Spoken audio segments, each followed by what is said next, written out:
Tahu kan Anda dengan tanaman yang satu ini? Peranan, manfaat, dan fungsi hutan mangrove dalam kehidupan masyarakat yang hidup di daerah pesisir sangat banyak sekali. Baik itu langsung dirasakan oleh penduduk sekitar, maupun peranan dan manfaat serta fungsi yang tidak langsung dari hutan mangrove. Tumbuhan yang hidup di hutan mangrove bersifat unik karena merupakan gabungan dari ciri-ciri tumbuhan yang hidup di darat dan di laut. Ini adalah jenis mangrove Rhizopora stylosa. Mangrove ini paling melimpah kita temukan khususnya di Kabupaten Takalar. Karena mangrove ini mampu tumbuh di perairan dengan salinitas yang agak tinggi dibandingkan jenis mangrove atau bako yang lain. Di sini kita sudah temukan buah karena bulan ini memang waktu berbunga ataupun berbuah jenis mangrove ini. Fungsinya buah yang jelas sebagai regenerasi dari mangrove ini, karena kita tahu bahwa mangrove ini 15-25 tahun akan mati dengan sendirinya, sehingga banyak regenerasi yang dia ciptakan. Namun dari sekian buah ini tidak akan tinggal di sini semua, karena akan terbawa arus sebagian ketika sudah tua dan jatuh ke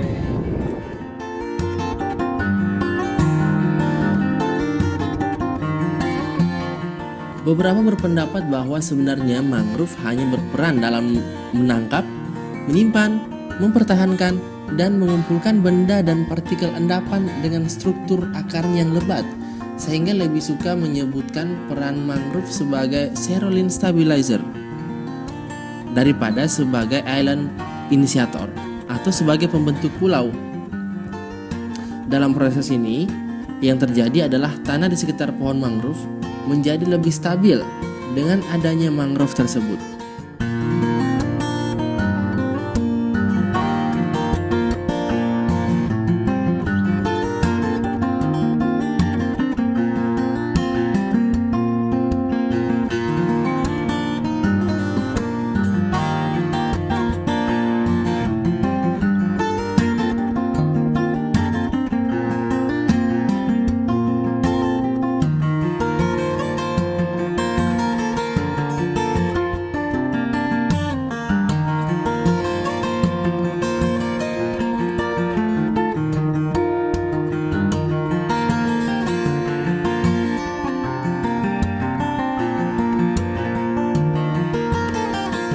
Peran mangrove sebagai barisan penjaga adalah melindungi zona perbatasan darat laut di sepanjang garis pantai dan menunjang kehidupan organisme lainnya di daerah yang dilindunginya.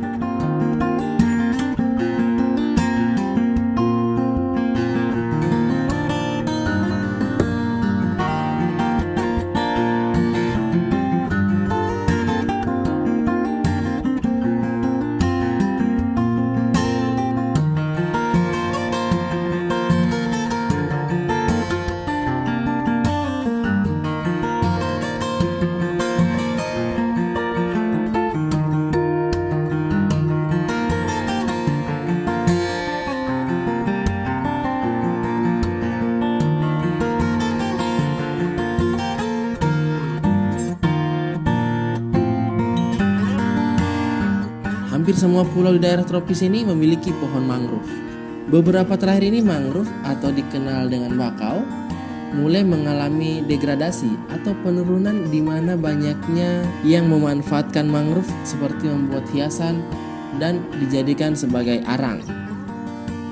Nah, untuk melindungi hutan mangrove, maka tentu saja diperlukan peran serta masyarakat.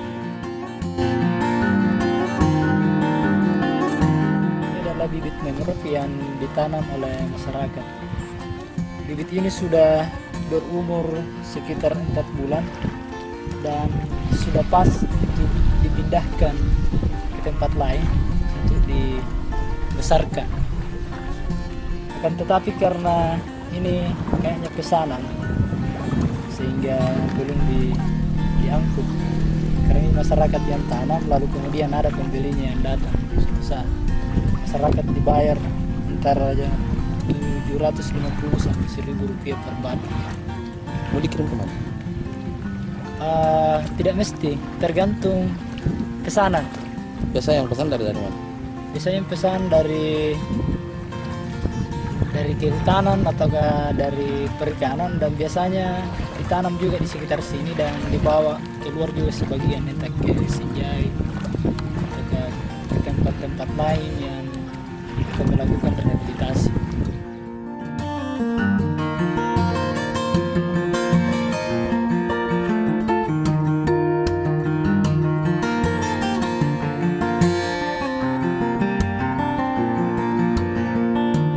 Tempatnya pas, pemilihan bibitnya bagus, itu bisa mencapai sampai 99% pertumbuhan. Akan tetapi ketika mulai dari bibitnya yang masih muda lalu kemudian dipaksakan ditanam, itu banyak mengalami kematian. Yang kedua yang terpenting adalah pemilihan lokasi memang penting, karena pertama harus terkena pasang surut air laut, sehingga seperti pada alam yang sesungguhnya bahwa mangrove itu tumbuh di sekitar area pasang surut. Untuk lebih tumbuh dengan baik, mangrove ini harus berada di area pasang surut yang minimal lebih banyak kering daripada tergenang, karena sesungguhnya mangrove lebih menyukai ketika lebih banyak keringnya daripada basahnya.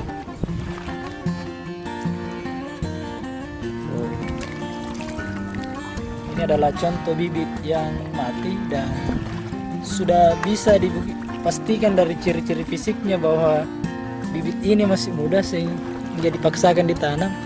Pada akhirnya seperti ini, tidak mati.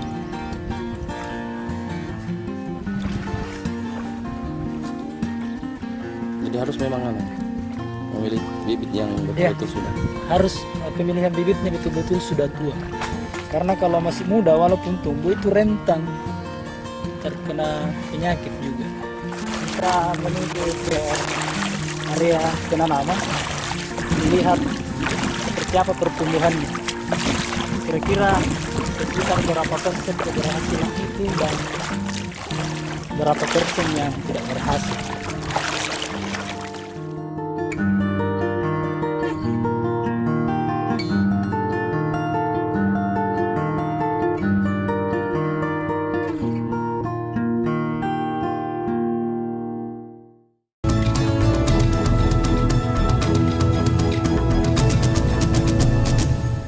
Beragam berita yang terjadi hari ini.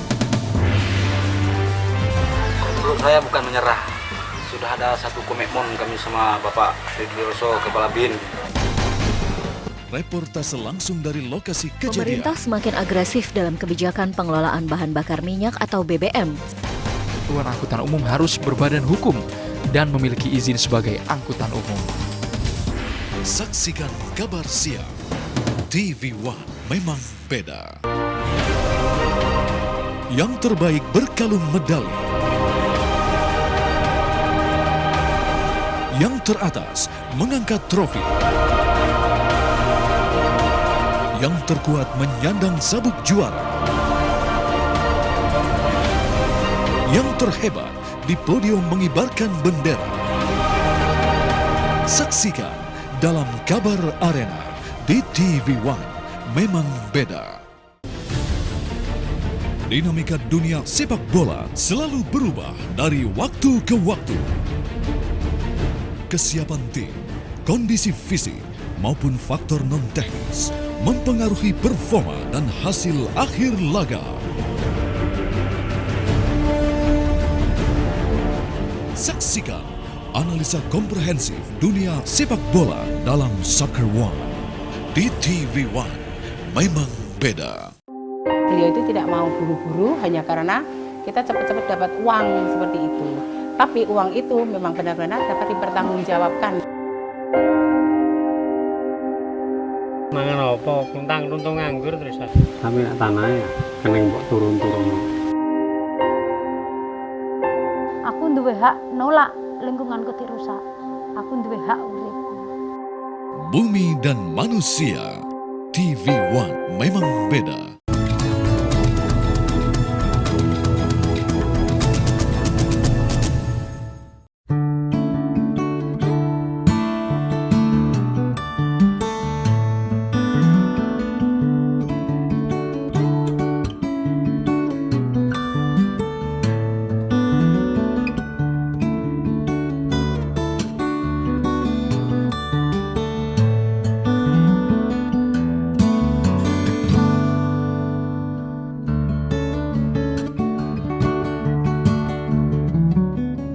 adalah polybag, merupakan media yang digunakan untuk melakukan pembibitan.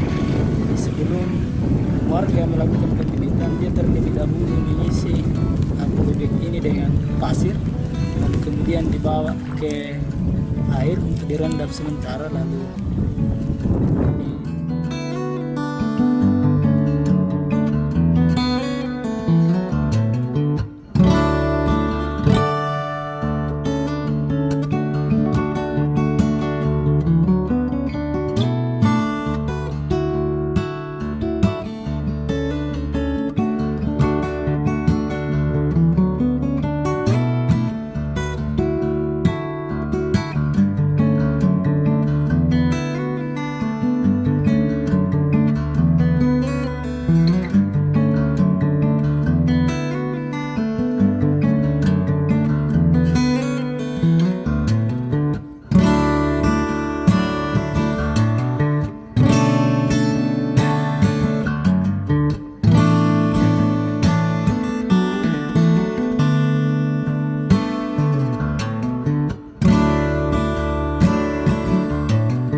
PPLH itu adalah pusat pendidikan lingkungan hidup yang bergerak di bagian pesisir, karena sebelum PPLH didirikan daerah ini memang ada yang sebagian sudah terabrasi dan ada yang memang sebagian sudah bagus, tapi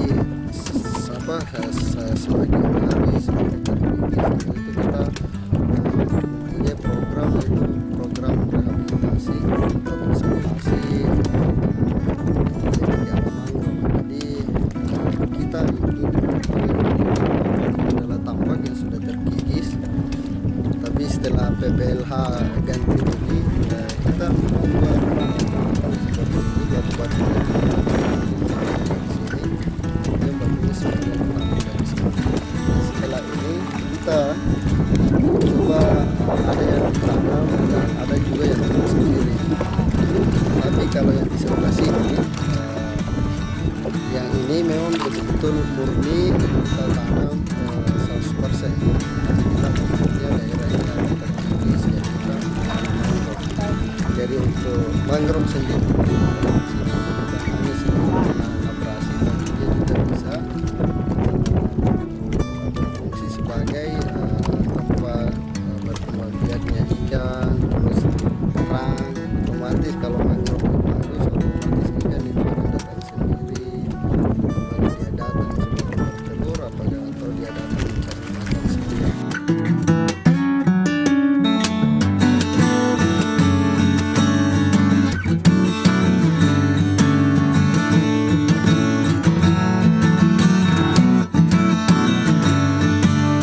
Bisa mati itu karena pertama dimakan kambing, kedua karena memang daerah ini tidak digenangi oleh air. Itu bulan 8 sampai bulan 11 bisa ditarik kesimpulan. Kalau bagus juga tidak ada air sama sekali, itu juga bisa mati. Ini jenisnya apa? Kalau ini jenis Rhizopora. Yang banyak di sini apa? Kalau di sini yang lebih banyak itu daerah sini itu Rhizopora stylosa sama apiculata.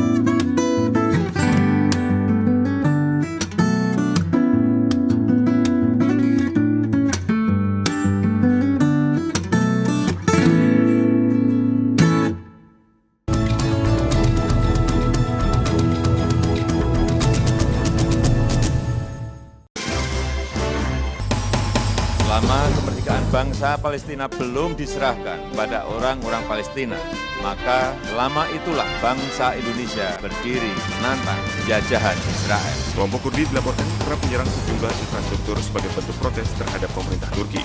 Everything's doing badly, but we're going to make it. She's been there for so long. America never stopped being great. Saksikan kabar petang. TV One memang beda.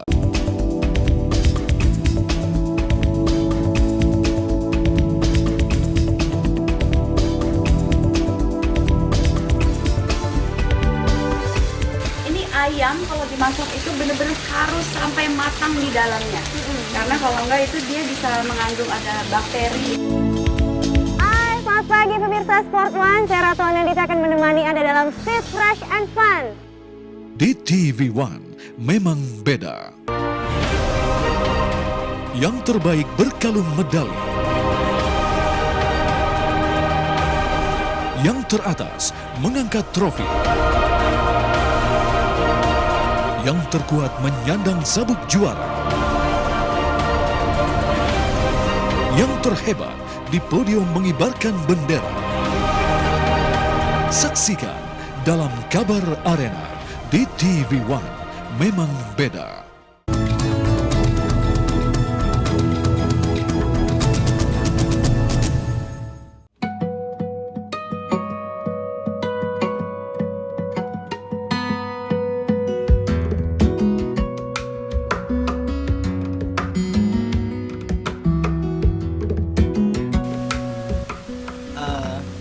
Mangrove adalah tumbuhan pesisir yang terpengaruh besar terhadap pasang surut air laut, sehingga mangrove harus memiliki topografi yang baik dalam pertumbuhannya.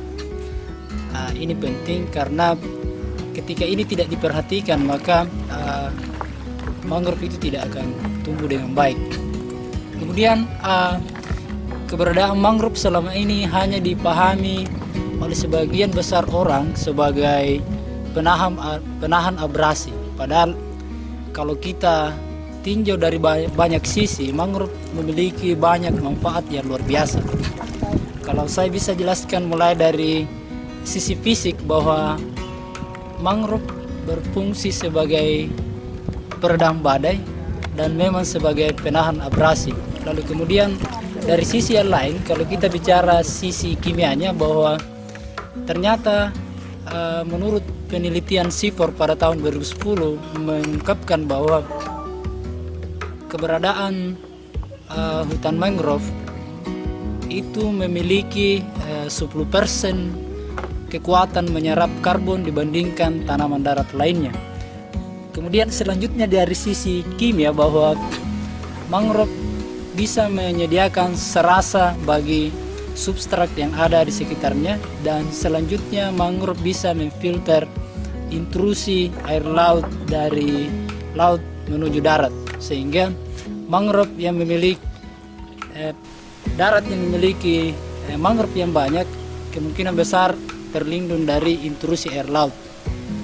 Kemudian dari sisi biologi bahwa mangrove merupakan tempat memijak ikan, tempat di mana ikan berlindung dari predator, kemudian tempat di mana ikan bertelur, dan bagian atas mangrove itu banyak ditempati oleh burung bangau, bahkan sampai pada monyet di beberapa tempat sebagai tempat bersarang di malam hari maupun di siang hari. Kemudian dari sisi yang lain, kalau kita berbicara banyak tentang manfaat mangrove, bahwa dari sisi sosial mangrove bisa menjadi tempat rekreasi biodiversity, keanekaragaman hayati, pendidikan, lingkungan hidup. Lalu kemudian dari sisi ekonomi bahwa mangrove dimanfaatkan masyarakat sebagai kayu bakar, lalu kemudian ditebang dan dijual sebagai kayu arang. Itu khusus di Kabupaten Takalar terjadi di Kepulauan Tanah Keke, di mana masyarakat menebang lalu kemudian dijadikan arang, kemudian dijual ke Makassar. Itu adalah beberapa fungsi mangrove yang sangat urgen saya rasa. Namun belakangan ini mangrove pula sudah dimanfaatkan ke dalam hal-hal yang lain, terutama dalam hal ukiran maupun seni, seperti tempat karangan bunga dan sebagainya. Itulah fungsi-fungsi mangrove. Namun ternyata di lapangan keberadaan mangrove ini tidak dijaga dengan baik. Seperti yang kita ketahui bahwa di Indonesia ini degradasi hutan mangrove-nya sejak tahun 80-an sampai sekarang itu sekitar 70% tiap tahun. Kemudian perlu kita ketahui bahwa di Indonesia ini terdapat 202 jenis mangrove, termasuk mangrove ikutan. Jadi mangrove dibagi menjadi dua bagian, ada mangrove sejati namanya, ada mangrove asosiasi atau mangrove ikutan. Di Indonesia ini beberapa sumber mengatakan bahwa terdapat sekitar 70 mangrove sejati jenisnya, dan yang lainnya itu adalah mangrove ikutan. Mengapa perlu kita ketahui jenis-jenis mangrove? Karena satu jenis mangrove itu lain juga tempat tumbuhnya. Secara umum memang jenis mangrove ini dibagi menjadi 3 zona, di mana ada terdapat zona paling luar, kemudian zona tengah, dan zona yang paling di belakang. Dan zona selanjutnya itu adalah zona mangrove untuk asosiasi. Ini penting karena ternyata biasanya kita menanam jenis mangrove yang tumbuh di zona ketiga itu kita tanam di zona yang pertama. Jenis mangrove yang seharusnya tumbuh di zona yang pertama kita tanam di zona yang ketiga atau yang kedua, sehingga itu juga menjadi penyebab kegagalan kita selama ini. Kemudian berbicara dalam konteks Takalar, jenis mangrove yang paling melimpah di Kabupaten Takalar ini adalah jenis Rhizophora, khususnya Rhizophora stylosa. Ini yang paling banyak umumnya di Kepulauan Tanah Keke. Ini perlu diperhatikan karena ketika kita mau melakukan rehabilitasi misalnya di Kepulauan Tanah Keke, perlu juga mengetahui mangrove apa yang paling dominan tumbuh di sana, sehingga itu akan mendukung pertumbuhan atau rehabilitasi yang kita lakukan. Karena mengapa ketika mangrove ini terus terdegradasi, khususnya di masyarakat pesisir, maka akan terus terjadi, pertama adalah abrasi, lalu kemudian ketika mangrove ini tidak ada, yakin saja ikan-ikan itu semakin jauh keluar kita tangkap. Ini terbukti sebuah cerita orang tua bahwa dulu ketika kita mau menangkap ikan itu tidak usah terlalu jauh. Tapi sekarang karena hutan mangrove itu sudah mulai hilang, maka untuk menangkap ikan itu butuh jarak yang agak jauh keluar, dan itu juga membutuhkan biaya yang lebih tinggi dan tenaga juga.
Nah, untuk melindungi hutan mangrove, maka diperlukan peran serta masyarakat demi kelangsungan penjaga pulau alami ini.